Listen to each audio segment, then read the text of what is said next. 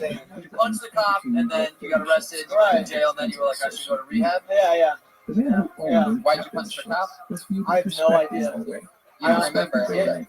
Yeah, in the police report, they were like, yeah, we were going to walk him across the street to the drunk tank, and then he swung at my face. Connected. That's what the police, essentially, that's what the police report said, yeah. Hello, how are you? So you're sober now, right? Yeah. You're staying sober? Yes. Yeah. You're not fucking up at all? No. Good for you. Excellent. How'd you find out about me? It's going to be hard to do here, but good for you.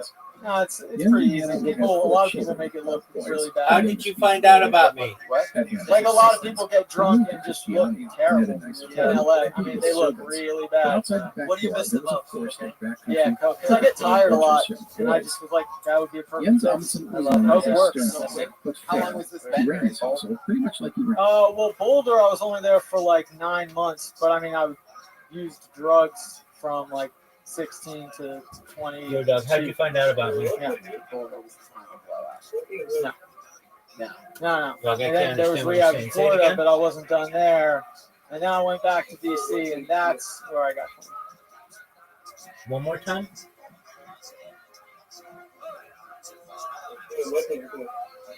How'd you find out about me?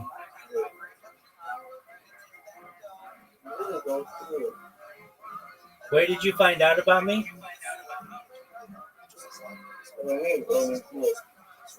From where? How did you find out about me?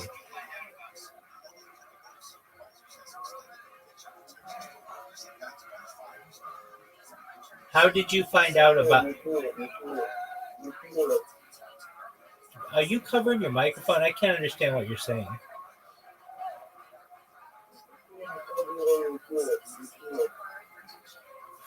Say it again. Doug, I can't understand what you're saying. What did you say? Say it again. Spell it. How did you find out about me?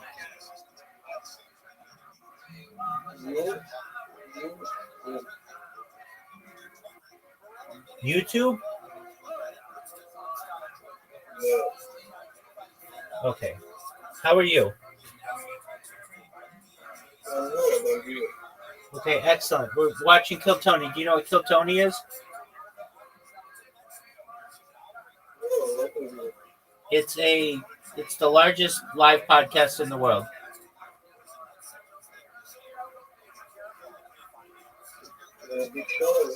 Yes, it is. Did you find out about me from YouTube or from Twitter?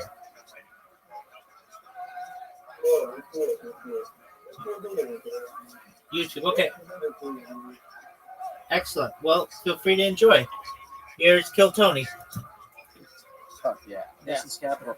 Yeah. That's right. Yep. That's what it takes. That's what it takes. That's what it takes. Sometimes you gotta go right to the beating heart. Well, next time I want to hear a joke about all these rehabs. There's got to be so much material there. Yeah. People that did you date anybody while you were there? People you I did one time. In rehab? No. She dropped 75 cents. And a craziest thing. Really sad story. No rehab love. I was only there for a few weeks, and then I like ran away. A few weeks and you were done? Well, I left. Yeah. Like, I literally left the rehab. Like, I was advised. You were like, fuck this. Yeah, I don't want to do this. No, I said I'm at the rehab. Yeah, rehab, yeah. No, a bunch of my friends were in town for some music festival, and they helped me out.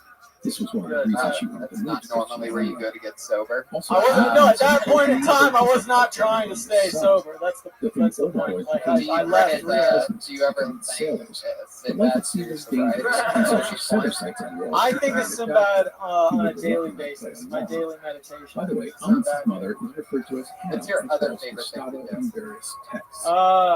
And then in 1886, Stuff like young fighting. Ramsey died while at sea. Yeah, at the age exactly. of I'm 66. telling you, it's more Roe boring was only right 14 years now. old at the time of his death. food. Other I ego eat and watch Law and was Order hardly SVU. I'm a telling you, I'm father, bored. but it I'm was trying to God tell What you do you this. do I'm to fucking fill? bored. What do you do to fill the void of partying? What's your Hansen adrenaline? was not particularly Usually most religious and never addicts have would be, something else that despite they the do references to to God. fill it in. What he was Coffee, still, Korean. even as a Yeah. teenager. Red Bull. Life happened, Yeah. so be it. I'm telling you, I want to make this like a good segment, Just but accept I them, it's learn just from them, all and boring. move on. So So I'm being honest. Take off your clothes. All right, Red Dan, Don't do that. Jesus, you ask me that every night, and then All right, Richie. Yeah, I think you're right. I think your set was good, but as a person, you're pretty boring. Yeah, garbage. I really tried. I set you up with beach balls over and over again. Yeah. There you go. Knock it right out of the park, kid. Just boring, man. But I fell thank you. down. Thank you. All All right, right. bye. Yay. Richie Gaines. Another funny appearance by Richie Gaines. Richie Gaines is on Twitter at Richie Rich Gaines. At Richie Rich Gaines. If you're wondering who has that Twitter handle. Tim. Richie Rich Gaines, man. At one point, Franklin Hensman even attempted to use another Special shout out to Anyhow, Robinson our was so fascinated recent by swing through Franklin's writings sponsor, that he Sherman's developed a Gourmet. desire to go through hardships. Some of the best, most amazing baked goods you've ever seen. Everything's gourmet, made in a kitchen by professional chefs. They make like this is a Belgian chocolate brownie, and then there's pizza. You put in the oven for a little bit. It's a delicious little pepperoni pizza. It makes you feel good for 6 hours afterwards. Yeah. That's awesome. I took one the other day and tripped my ass off for Really 6 hours. So just eat it slow. I'd also like to give a special shout out to one of my really good friends who's in the room, a fan of the show, one of my favorite people, Rick Kozik, sitting in the back, everybody. You know him as the awesome fucking cameraman from all the Jackass movies. He's the guy that captured all that fucking greatness. And now we are next door neighbors, and it is the coolest fucking thing. Me and Rick. And thanks a lot to get this speedweed. They left a bunch of stuff over the tables. Our You guys, good friends at LA Yeah. Speedweed. I had a vapor pen that I took on the road with me this weekend and saved my ass. And, yeah. Further pursue his dreams. Guys, I pulled another name out of the bucket. I almost forgot because of all these pot sponsors that we have. Put your hands together for Stephen. Stop laughing like that. Put your hands together for Stephen Holloman.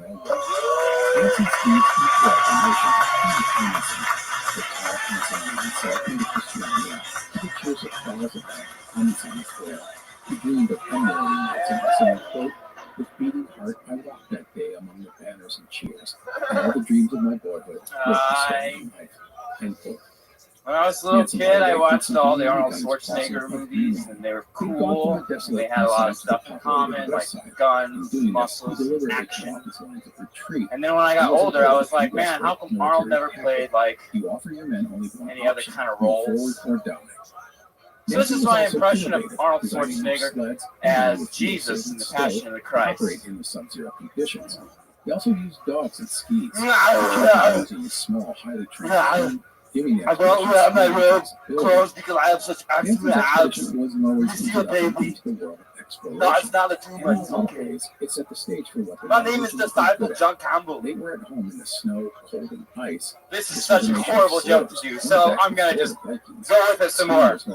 He's on the cross, you guys. Okay, and he's getting tortured, and he's like, by the way, ow!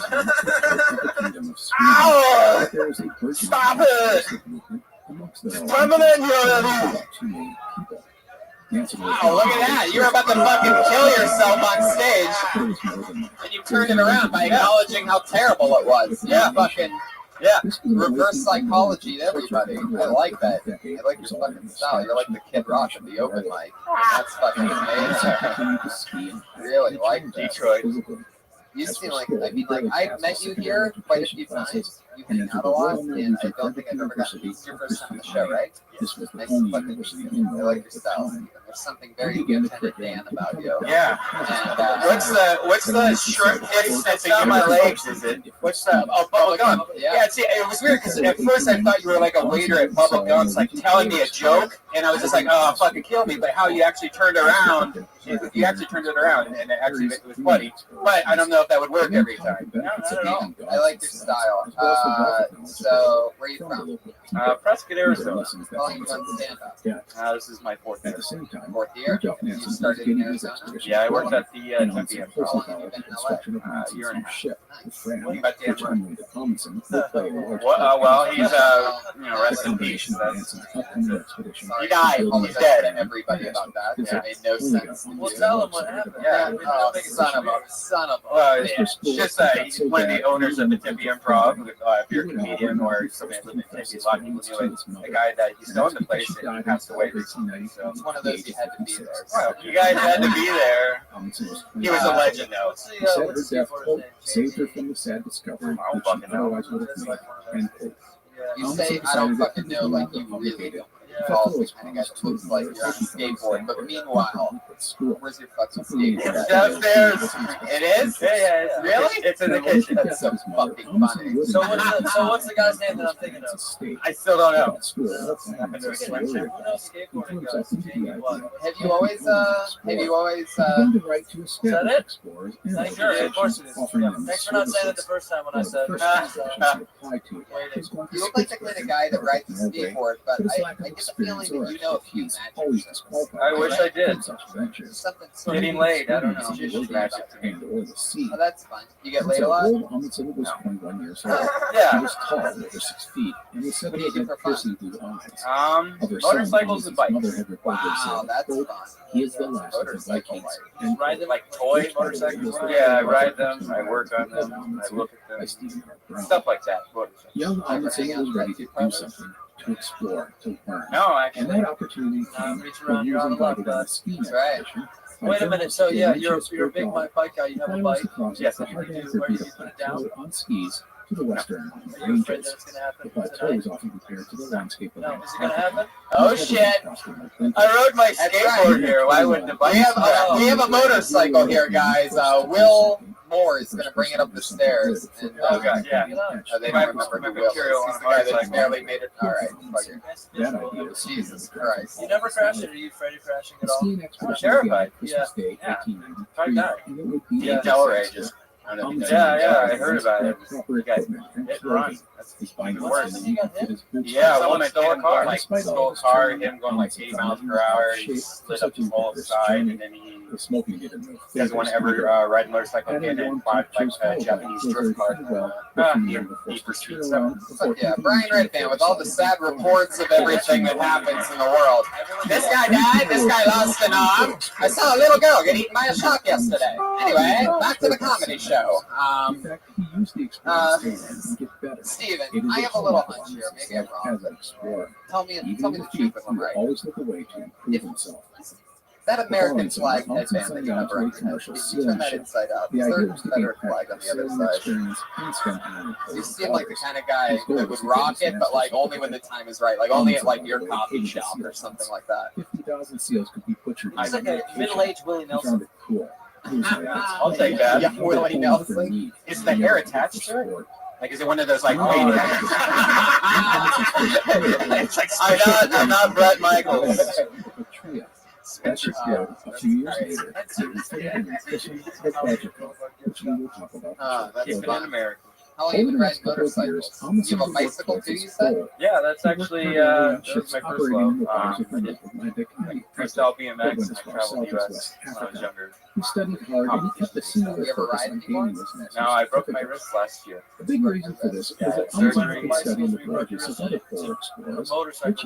Motorcycles for like the last 8 years. So. Yeah, and you're like, Too often he's I not don't a know. member of the expedition, and the That's captain right. of the That ship is right. two different Fuck a people. wrist. That's what I They always help see when I create do factions motorcycles. amongst the Like, that's what expedition I'm gonna die members. on. I hope it's like the This color divided that you leadership like. Amundsen It's like the was one. potentially That's the one disastrous. that's gonna be there He when still you're had like that goal to be a sideways, polar explorer. eating He out. wanted Like, to be a why did I get the qualified blue and one? an expedition leader. I don't mean you, but like I just. And Or rivalries you do you amongst the weave team between members. lakes? You do that? Amundsen No. could get his No, first okay, master's good. Play it certificate safe. from the That's first smart. people But How about on people do, and How I about like on your it. bicycle? command the ship. Yeah, I do weave between cars. The next winter, Really? he and his Yeah, brother I'm a Ian maniac. made another attempt to cross the Hardanger Butte plateau in the winter on skis. It's like certain bicycle people have quite the attitude. Like they get their posture in cars. Oh, yeah. It's like Share the road. Yeah. When they finally set out, Share the road. Yeah, take the sidewalk. The two brothers would reach the halfway mark. I'll yell back. I'm gonna yell back. Yeah. Take the sidewalk. It's a path for you in small children. Yeah. It's what? Is it illegal to ride the sidewalk? Yeah. But you know what the benefit is? Breaking the law versus getting hit Wait, by I'd rather take a ticket. The people arguing this, the town rally that just fucking started over here. You get a ticket for it in Silver Lake! It becomes a... They were forced to slip outdoors in the Do you snow. ride a bicycle? Whoever just got super defensive They got of the. disoriented and turned her down. One night, Amundsen almost suffocated when he was buried by falling snow. Isn't that bullshit? A week after Why starting, can't you? they arrived back at the farmhouse where everything had been done. The Amundsen boys Sunsets, were suffering from exhaustion, it's not. and a lack of food. Okay, everybody. Obviously, I just lost control of my own show for a second. Sorry for the bicycle talk. There's not really people on Sunset. Like, when are you bicycling on Sunset? And you know you can just 72. Yeah, and you can just take the street right next that you can go on. It's like a major artery into Hollywood. You know, there's side Do you streets. ever take the sidewalk? Do you ever take people out? I feel like you're the kind of guy that would ride on the sidewalk and just grab a girl by the waist and make out with her, like, and ride her off into the sunset. She just gets on my pegs and we just go into tomorrow and it's beautiful. No, I've never done that. I've pissed people off. They've definitely been like, fuck you! How should you do that? Just screaming past them when they're not ready for it. Did you make DMX videos? Yeah, I actually have. It's not like a porno. That's awesome. You a BMXer? Yeah, I was when I was But he would set a record for the furthest north and come international sensation. Oh, wow. From the south is a Fondant. orthodox and Christian. Dude, that was a dirt bike rider champion. Really? You were? The dirt bike rider champion? Whatever the mud one is. The dirt bike? The mud one. You should have mud one. I love it. Steven, I like your style. Anything else from Steven, guys? Sandro? No, I think the best. I like the idea of you coming down the street on your skateboard with that vest on. I would smile no matter what I was doing. So you're owning it. Thank you for right now. It's amazing. You look like a hipster and the guy that would beat up the hipster in the same person, and it's incredible.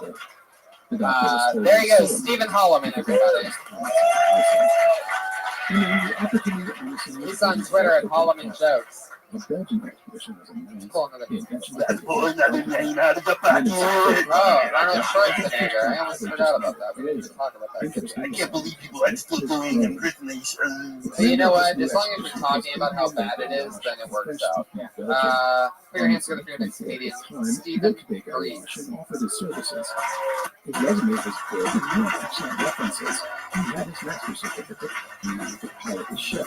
He could ski, and he had extensive experience in polar conditions. Hey everybody, just got a job as a cashier. Thank you. Always wanted to be president, but I guess I can settle for making some change in people's lives. This greatly appealed to him. In the end, Degarosh was impressed by I'm gonna try to be real relatable. You guys watch the TV show The Walking Dead? Of the expedition. Yeah, I like that TV show. It reminds me of my ex-girlfriend and how I never want to date her again. You know, because she's dead. Oh, I only have a few requirements for women, and living, breathing, and definitely no biters. But for me, I am no. Okay. There are some weird people. I shouldn't call it weird because I feel bad for the dating lives and necrophiliacs. Like that's, you guys aren't on board with me. I mean, their dating lives must be really hard. Like I can make an online dating profile, and maybe the girl that I'm meeting isn't the same person in the picture. This guy has to go through days of obituaries just to find his newly dead bride of his dreams. And maybe she's a little bit drier when, and that gives a whole new meaning to lotion. Oh man, I'm bombing you guys. Oh. All right. Fuck yeah, Steve Breeze. Go to www.amazefit.com. What's amazing about what just happened here is that you acknowledge that you were bombing, and in a very tattoo-centric episode of Plutonium, I noticed that on the back of your left bicep is an actual bomb. I don't know if you knew this. There's a grenade, and then this side is same premium wireless for $15 in with a what? With the smoke. It's not just for celebrities, so do like I do. Oh yeah, that's one of your assistants switch in everything in between those two things Super phone. easy to do. And it was unbelievable.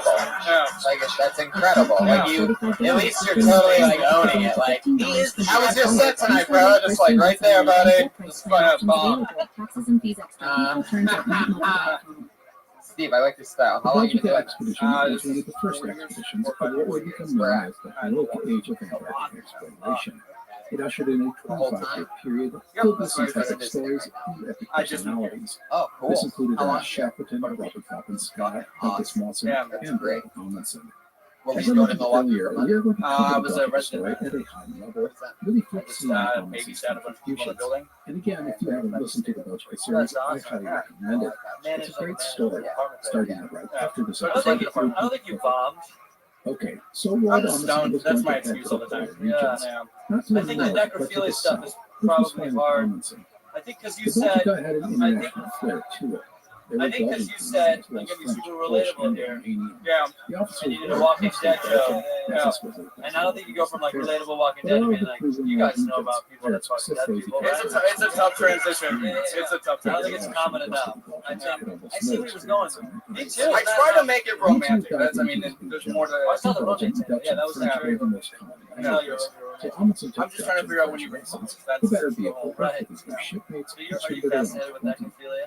Also, Not while he really. had his It was master's just a topic. certificate, Yeah, he yeah, had no just actual experience in Milwaukee. navigating a ship. Milwaukee While is still waiting for the a Belgian to yeah, be we parts, serial he found killer, out right? that the Russian ship But flew what's such his name is skills. from there? Dahmer The lived Belgica, which by I mentioned campus earlier, in was a Marquette, right? converted Like Norwegian away? Just sort of, yeah.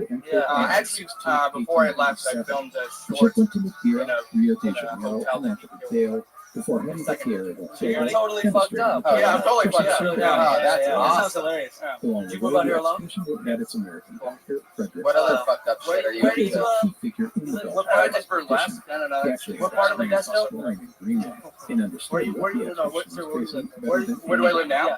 I live in West Hollywood. I'm staying in the front. items, including And this is Inuit permanent clothing, transition hair now. It's like styles he full Yeah, I time. quit my job. Okay, good. I got I lost my social security card. For them, I just got a job, but I need that to like get the job. Yeah. Where did you go? Passport, he lost that too. I lose a lot of shit. Hold on a second. You lost your social and your passport? Yeah. I don't know if I believe this. Hold on a second. Yeah. He was an actual leader and became That's like Oh, totally, man. Yeah. That was my day. I found out that I didn't have it. How do you lose both of them? I mean, do you keep them both together and you're out drunk, Laverne and Shirley? I don't drink. I just lose The shit. Belgians resembled What do you the do for fun? Norwegians. The Norwegians were experienced Not much sailors right and now. whalers. Yeah. You know, I take a lot of walks. That's what I do. I like You walking. do this a lot? The Belgians were Smoking, merchant, yeah, you and can they see shaking. found on Yeah, the soft bottom of the I really want a cigarette. This meant conflict. How much better is the pot here than in Milwaukee? However, despite Amundsen's best efforts, the situation would get untenable Your girlfriend as really the died? Belgian contingent No. lost a near mutiny while in the arenas. I have a different joke that I have another dead. I explain how my girlfriend dies before I tell that joke, Several and then that's Belgian the sailors callback. on Do the you guard wish your ex-girlfriend was dead? Is that where that's No, in no. January no, you have no 1898, real the Belgian certificate. American forces She's actually just getting specifically married. the It's area kind of like called better Greenland, for her. which is the tip yeah. of So the I don't believe an inch of that. No, it's better. I'm happy. I'm happy for her, and I think everything's We have to gonna remember be that good. the What Belgians Yeah. What does she do for work? They're not the major I think expedition she's to working. explore a continent in more than 50 Working for an years. electrical company. On the So when you're voyage south, one of stalking the her, ship's like, crew, are you eyeballing the exact times she's like in the parking deck and like all that? Oh no, I moved away right after we broke up. Oh, you know the yeah. guy she married? Yeah, we actually went to high school together. Oh, that's crazy. Yeah. You guys still talk? Today we I talked to him. Last time I talked to him, he was in procurement scan, so it kind of like it was a boring conversation. You know what that proves that you went to high school with this douchebag is that you should have done the school shooting that it looks like you already did. Yeah. You should have done it. You totally seem like the school shooter comedian that just like got away with one and like, oh, I lost my social security card. Anyway, I have some more jokes. I've been thinking about a manifesto. I mean, that's I bet. Yeah. Well, you like us though, right? no, totally. I'm not gonna kill anybody. I'm not like that. Totally good. Right, yeah. I was just like, as long as I don't care about other people but me, you're not gonna kill me. No. Thank you. That's all. Who would you go for first? I wouldn't go for anybody. No. I mean, if you had, I had my grandma's like you gotta. that's the only person I ever hated. Somebody was like, Who's the other person you had it? My grandmother, she's dead. I'm fine with it. Wow. Don't get it, because she was a cunt. She whipped me with a phone cord. Fuck her. She used to hit you with a phone cord? Yeah. And make meatloaf and order pizza. That was how my. That was Hey, my well, those childhood. last two things sound pretty awesome. Not every day. Not every day. Stoner says that he hates his grandma that made meatloaf. Just buy a wireless phone. 2 out of 3. Just buy a cordless phone and then well, she's dead though, right? She's dead now. That's all right. Well, I mean, your style was good. The necrophilia didn't hit, but I could tell that in a different room it might have. You never know. I think your confidence in it was good. No, it hasn't worked. One person came up to me and said, "You fuck dead people," and I was like, "You didn't do this joke." I don't know. Right. How long have you been doing it? 4 months. And it's still not working, but do you love it? I like it. Yeah. Yeah, you do. That's why you keep doing it. Yeah. I like that. Keep doing it then if you really like it. But just do other stuff that other people yeah, totally. Yeah. And then it evens out. Yeah. And then it evens out because you're gonna have to do.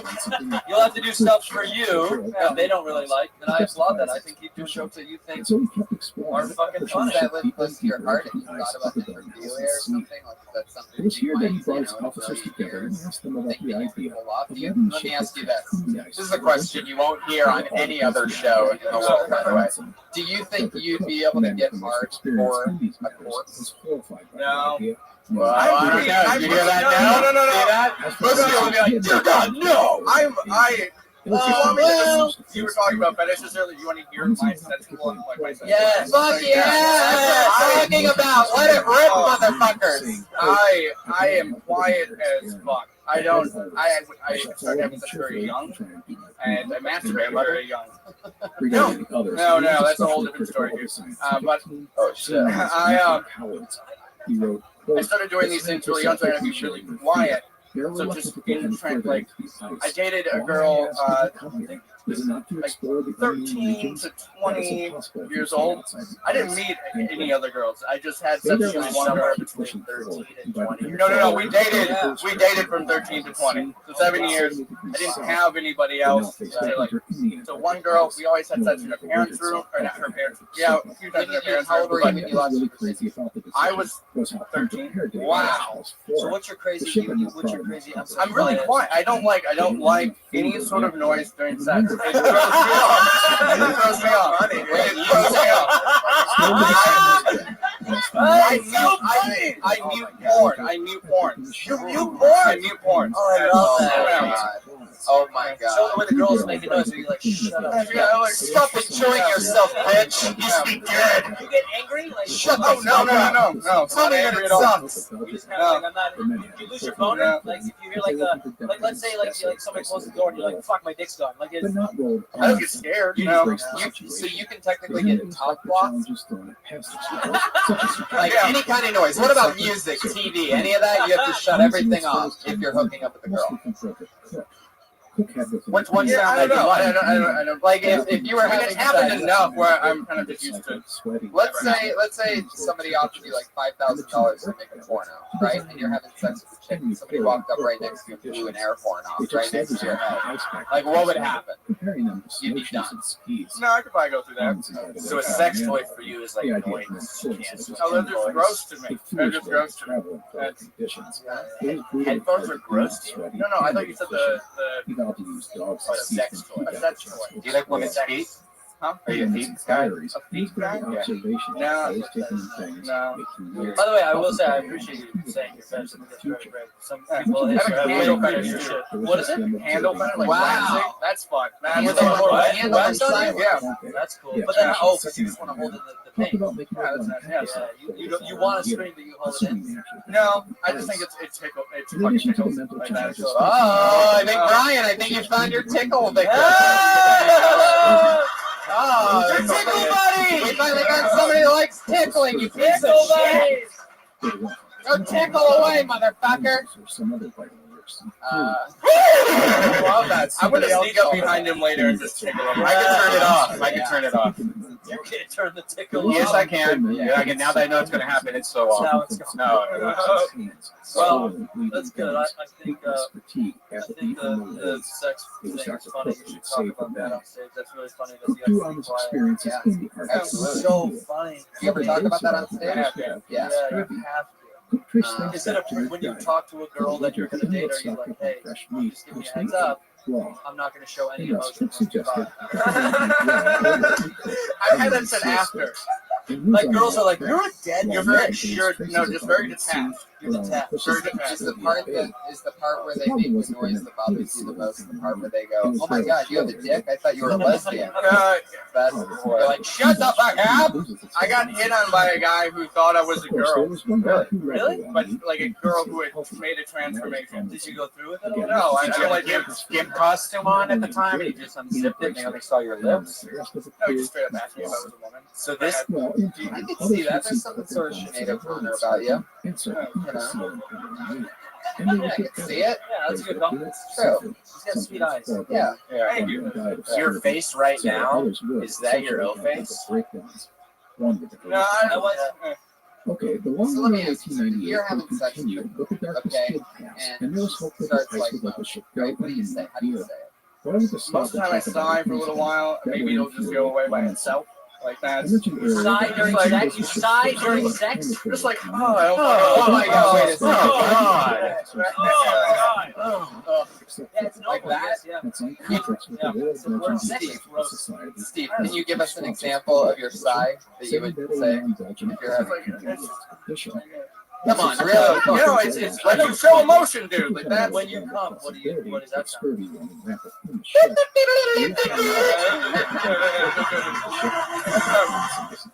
I have a joke about it. It's just whenever I come, I say, "Oops, it's a baby." That's yeah. I'm not very good at pillow talking. Yeah. I liked your energy up top, by the way. I will say that you were up here and you confidently came up and you were like, you went for it. Even though someone didn't land like you wanted to, I do think you did good on that. Yeah, it's so fun meeting you. You totally seem, you know, it's blatant that you've been working hard in Milwaukee, and I'm excited that you're part of this team. Yeah, it's going to be great for you. You seem really committed, built for it. Please don't murder us. Yeah, perhaps you may see a future first like school like set of shootings. If you're going to shoot a school, shoot Pat Reagan first. Renee. What he's saying. Renee, school Renee. You're gonna be a grenadier. Yeah, well, vote for Grenadier, everybody. That was the payoff. There you go, Steve Reese. Everybody, Steve Reese live. This is Twitter. We're going to get to the part where now we do our two regulars. Every single week we have two female comedians who are awesome. And it's like week 7 or 8 of them being part of the show. Without any other options. Maybe we'll do one more after that. Put your hands together for your first regular. She is so awesome. She's 19 years old. She just got back from London, Paris. Put your hands together for her. She's great. Allie McCoskey, everybody. Interestingly, the man was skeptical. Thank you. I was fucking this guy as you do, and he after it was done, he was like, "I'm so good at this. Like I was so good." And I was like, "No, you weren't. I'm so good at this." And he was like, "No, I'm really good at this." He was like, "Maybe you come in like a close second." I was like, "I don't come at all. You suck." Listening to a lot of Drake lately.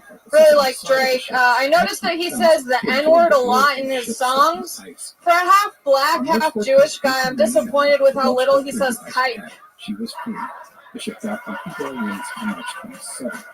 That's it. The expedition was That's it. That's amazing. A new minute by Ali. Thanks. Good job. So fun. We did it again. Yeah, Drake's fun, right? Can you believe Drake lives in Well, that's one of his cars or houses. Yeah, but like that's like his main No, Toronto's his name. Amundsen, like the rest of the crew, Why is that was crazy? to be back in Why do you guys civilization. know so much about where Drake He's is? a native Mexican. He had Drake- said he Drake- got got it. report Drake's done, an and he took his inspiration. word. You Amundsen was haters. part of the Yeah. ship. Everybody wants That's to what hate one when of the you're on expedition's top. crewmen, Adam He's an Paulson, inspiration, back in really. Norway, Absolutely. also had What something for? like Drake that fucking in sucks. Florence. Yeah, Drake No, knows you're something. wrong. You're Wait, let you got guns out. Why does he suck so much? Drake is jogging music.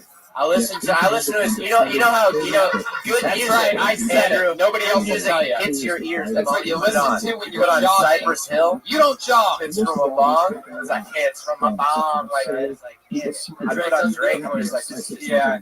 boring. What kind of hip hop do you listen to? Cypress Hill. Really? You're committed to that as your number one answer? Yikes. Okay. All right. is Well, fun. we can see why we couldn't even. We'll never come close to agreeing on I'm shit. really enjoying myself up here.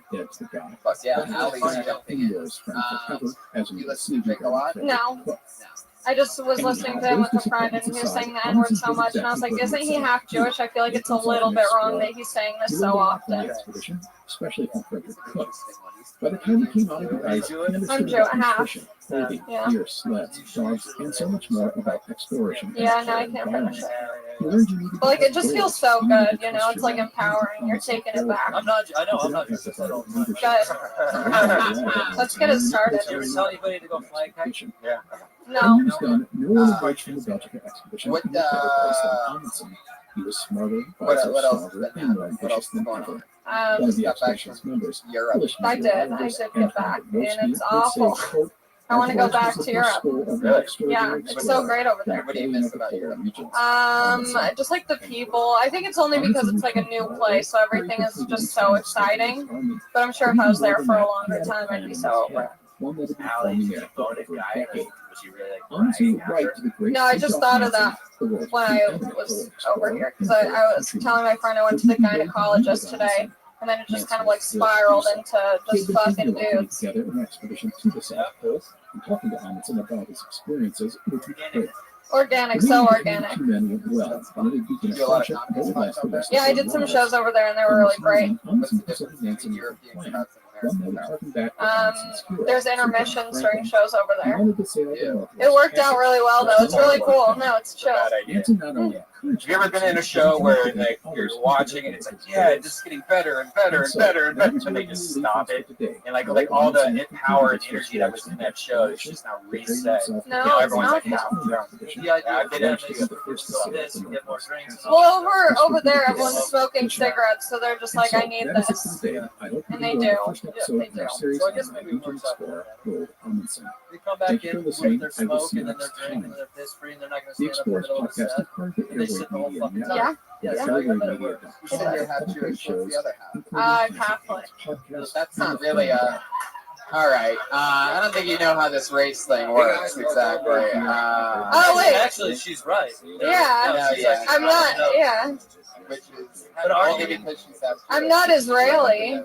Well, Yeah. and that's not even, that wouldn't even make you Jewish. Yeah, no. There's a lot of people in LA that are like, I'm Jewish. It's like, do you go to church? And they're like, no. Then Yeah. you're not Jewish. Then you're just a guy Yeah.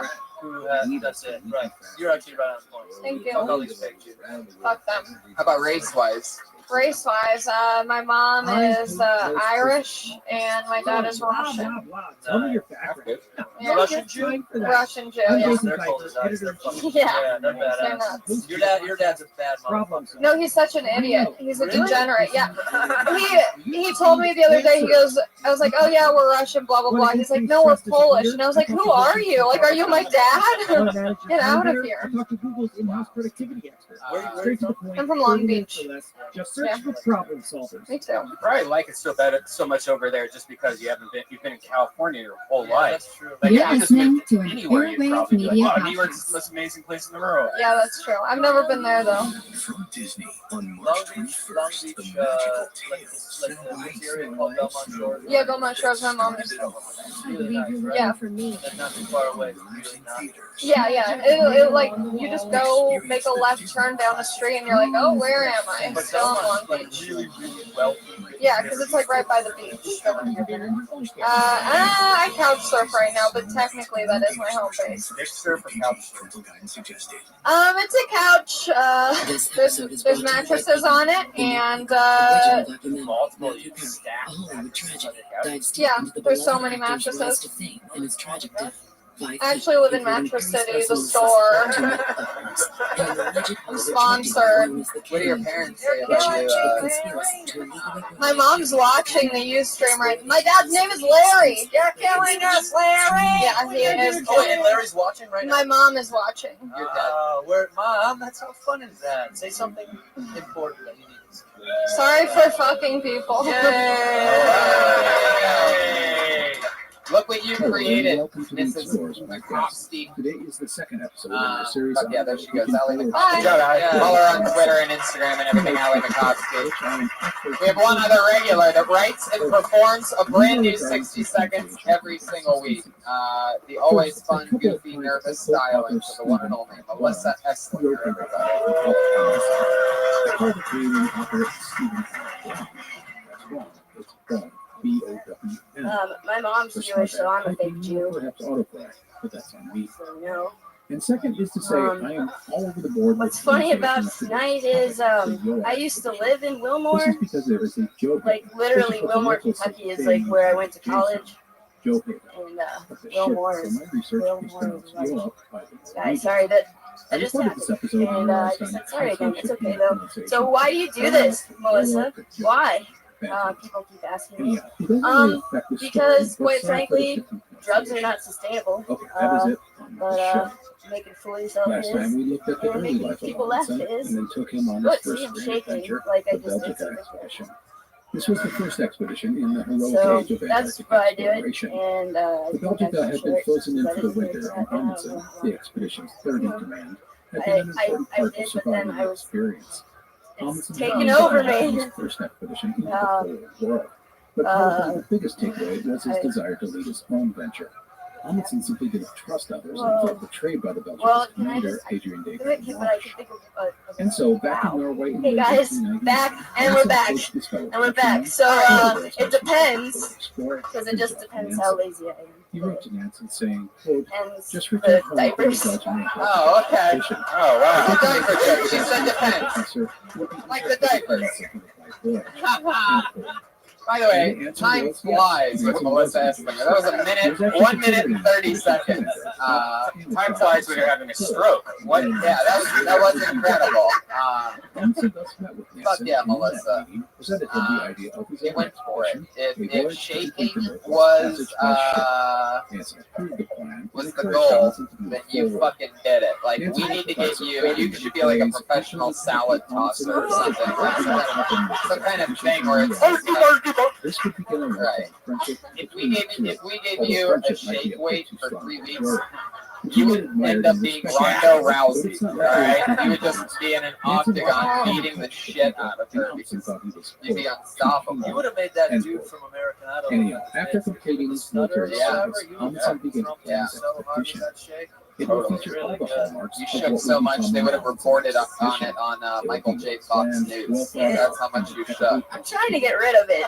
So, I like Amundsen the was shape. going to Getting the there. Northwest Yeah. Passage. I just Let's get talk a bit so about nervous, that. and the harder I The push Northwest against Passage those had been nerves, the searched more for they shake. almost So was there 400 any joke that you had written tonight? Americas. Yes, and I'll The be honest, I names completely searching forgot for that because I include really like Hudson, this episode, and I actually, and like, of course, usually I'm, like, in my head for Amundsen's Did your time shake before. bring all the boys to the yard? A desire to trade route to Asia.